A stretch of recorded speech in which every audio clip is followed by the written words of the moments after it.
Audio Jungle, Audio Jungle, Audio Jungle, Audio.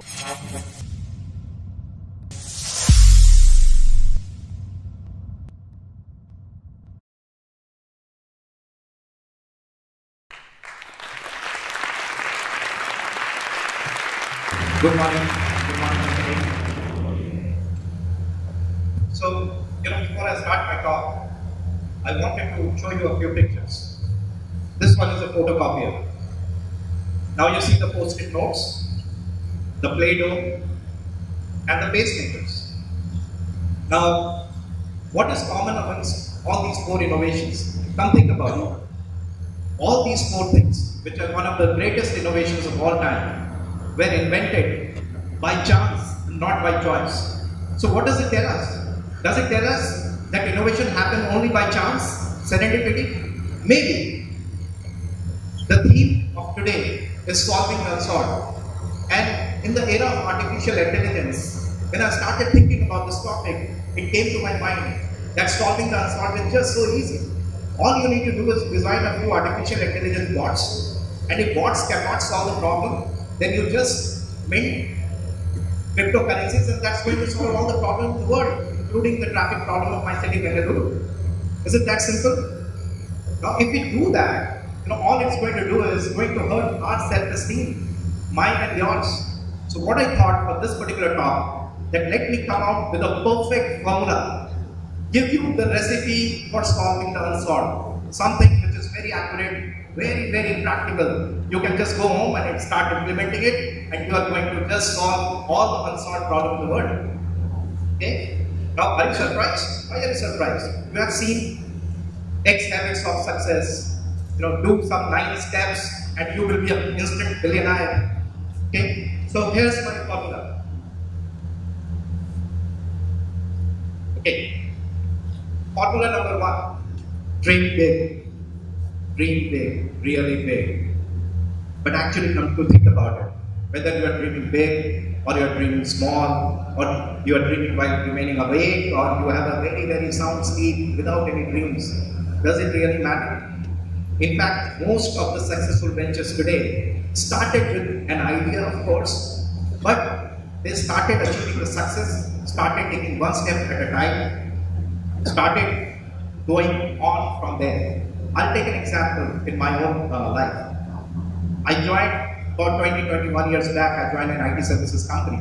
After a few days of joining, I came to know that there is a housing project going on with about 200 apartments. The company had tied up with some mid-sized builder, and the whole idea was that by year 2K, by 2000, all the employees would have a house, whoever wanted. So obviously some genius in the corporate planning department would have done the maths and figured out that the company will grow to enough employees, where about 200 employees would like to own a home.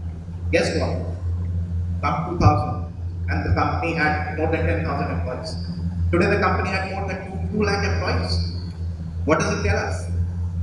It tells us that, of course there was a vision, of course there was a planning, but as the success started happening, the bar was raised and it kept on rising. I work in the IT industry, and I can tell that the whole industry, today is amongst the best in the world. We are the world leaders. But when it started with an idea. People started doing things, kept on innovating, kept on trying, kept on at it, and things started happening. Let me take example from the sports world. Unfortunately in India, there are still a lot of sports who get into sports because all they want is good food, good nutrition. But there are examples that after getting there, they start achieving success. They are spotted by the coaches. They start winning. After winning, the confidence grows. Then they win more, and they become world champions. So, formula number 1, does it really work? Okay.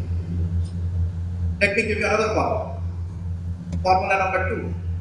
Formula number 2 is all you need is passion. If you are passionate about something, success will happen. The universe will conspire. Everyone will support you. Things are going to happen. But think about it. Passion is, I think, overrated. By nature, human being wants change. We like change. Take an example. Mother's food is is so talk so quantum. But have you seen a child when goes to a neighbor's house, talks like crazy to the embarrassment of mother? Why? That's the change. It's all because of the change. By nature, we like change. So whatever you are passionate about, once you start working, you want change. That becomes work. What matters more than passion is action. In fact, I'll go to the extent of saying that passion without action is hallucination. Consistency without intensity has absolutely no meaning. So, what does it do to our formula number 2? That also doesn't work, right? So, where is my formula? I promise that I'm going to give you a formula. So, the only formula is that there is no formula. Unfortunately, I can't give you anything. That's the end of my talk. Thank you. I'll go back. Okay, I was just kidding. I was not about to go back. Right? What I figure out based on the observations, based on the experience, based on what you see very successful people, that while there is no set formula, there are certain basic ingredients. There are the building blocks, the foundation elements, and those are necessary. May not be sufficient conditions, but they are, in majority of the cases, very, very necessary conditions. And we need to keep on working on those foundation elements. Okay? So what are those elements that I'm talking about? The first and foremost in my mind is self-belief, the trust in your own ability. I will extend it to say that there should be a shraddha or the trust in something bigger than you as well. But the basic thing is your self-confidence. Given everything equal, I would take a person who is more confident than a person who may be more capable but not so confident. Now, how do you build that self-confidence? How do you build that trust? You just get up one fine morning, jump from your bed, and say, hey, you know what? I'm very positive today. I'm self-confident. Everything is going to happen the way I like. It may help. You can try that out, but that may not be sufficient. What a few ingredients which I feel builds that self-confidence, build the trust in your ability. One is Susangati. Susangati is the Sanskrit word for having the right company. Now what is the right company? People who are positive, with whom you can learn, you can stretch, at the same time not get demotivated. Those who can critique you, but they don't criticize you. They give you positive vibes. And I will extend this argument, not just with the company you keep, the individuals. I'll extend that to institutions that you are part of.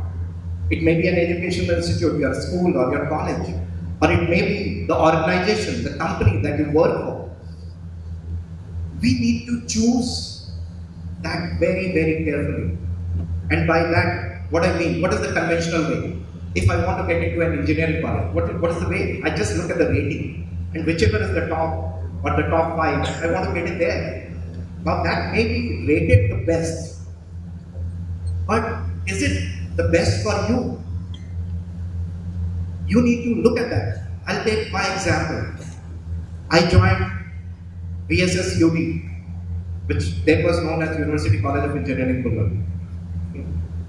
And I was not conversant in English. I had studied in vernacular medium. So even speaking 5 sentences, forget about speaking for 18 minutes, was a very, very tough task for me.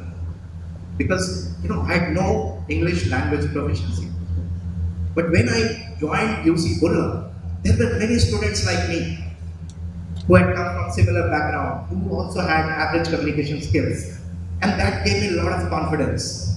That actually gave me opportunity to participate in various competitions, get into public speaking, because I was confident, right? So my peers said, gave me a lot of confidence. And I think being in UC Bulla was really one of the fundamental reasons for whatever success I have achieved. So the key thing is, where you get in, is that the right environment for you? It may not be the best in the world, but it has to be the best in you. For all the parents here, let me tell you, your child may be studying in a school, maybe getting 85, 87%. Assume that the school is something where everyone gets 95%, 97%, and they discourage kids who get less than 90%. What should you do? You should just pull out without thinking for a moment your child from that school and put it in a school where 85% is valued. Even with 85%, the likelihood of that child is doing much better in life than the one who get 89% in another school but was never motivated. So my request to all the folks here who are managers or who are leaders and who have the teams or the parents, you can critique the person, you can give negative feedback, but do it in a fashion which is nice. The worst thing you can do to a child, the worst thing you can do to an employee or your team member is to dent their self-confidence. You cannot do that, you should not do that. Never kill anyone's self-confidence. That is bigger than killing the person. Okay. So that's the first thing. Of course, the other way, I talked about Susangati. The other way is, of course, good health, feeling good about yourself, having the realistic goal where you need to stretch, but still you can achieve. I mean, those are the positive strokes that gives you a lot of confidence.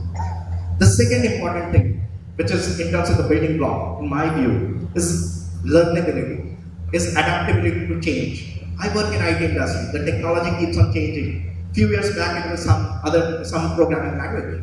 Okay? When I started with COBOL, then it was C++, Java, today Perl, Python. You know, technology keeps on changing. No one knows what's going to happen tomorrow. Okay? What matters is your ability to learn, your ability to keep on adapting to the change. And thereby, I always say that learning is more important than knowledge. Application is more important than learning. So keep on looking for change, keep on learning, keep on applying what you have learned, and be there. Be there when there is an opportunity, and you will see some of the opportunity. The third important thing, and this I feel is really, really very important, is to keep your balance. To keep your balance.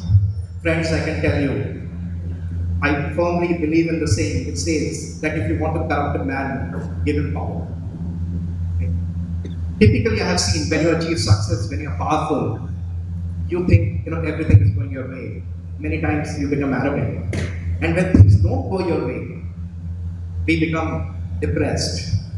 So the key thing is whether things are going your way, whether things are not going your way, to keep your balance, to keep your sanity, to keep the focus and keep working. And I'll quote from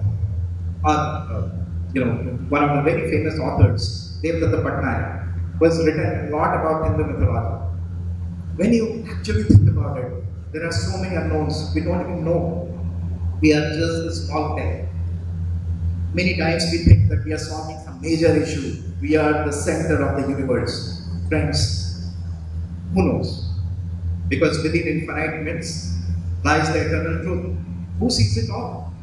Varuna has 1,000 eyes. Indra has 100. You and I, we have only 2. And with 2 eyes we think we know everything. So what is the final word? Right? I talk about a few things. In my view, all it matters is to continuously keep on, continuously innovating. As you achieve success, celebrate that success, move to the next level, raise your guard, and while doing that, ensure that you keep trust in your own abilities. Trust yourself. And I'll just read a couplet on that. मानूस बनकर हिफाजत जिसकी हवा करे वो शमा क्या बुझे जिसे रोशन खुदा करे. Thank you so much.